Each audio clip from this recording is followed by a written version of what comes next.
A gente tem falado de alguns grupos extremistas, Hamas, Hezbollah, Jihad Islâmica. Eu gostaria que a senhora explicasse para a gente o que são os Houthis.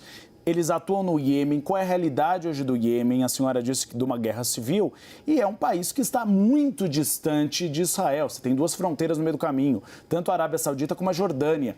Como eles conseguiram atingir essa região em Israel, Eilat, se o poder bélico deles é comparável ao do Hezbollah, porque parece que eles têm uma estrutura muito mais sofisticada do que o Hamas, por exemplo.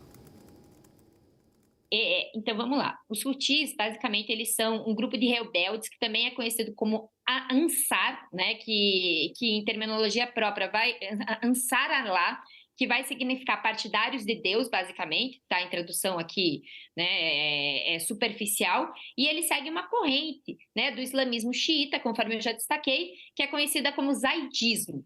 Basicamente, eles são grupos radicais voltados para um caráter religioso, né? E eles formam um terço da população do Iêmen. E eles desestabilizaram toda a estrutura societária e institucional do Iêmen desde 2014. Então, eles vêm dessa perspectiva de alimentar a guerra civil do Iêmen. Eu acho que é importantíssimo deixar claro aqui, né, para os ouvintes, que o Iêmen ele é um dos países hoje mais fragilizados em termos institucionais do mundo, por conta justamente dessa retroalimentação dessas facções que se encontram, e principalmente, né, dos Houthis. O nome Houthi, ele vem efetivamente, né, do primeiro líder, tá, que iniciou a revolta em 2004 dentro do Iêmen, e dentro dessa premissa, ele é um grupo comparado, por assim dizer, muito mais ao Hezbollah do que ao Hamas, por conta do poderio bélico, e se questiona como que ele consegue esse poderio bélico. E aí a gente vai entender que ele existe, né, que existe uma relação intrínseca, principalmente com o governo do Irã, justamente por conta dessa ligação, efetivamente, com esse aspecto da religião xiita.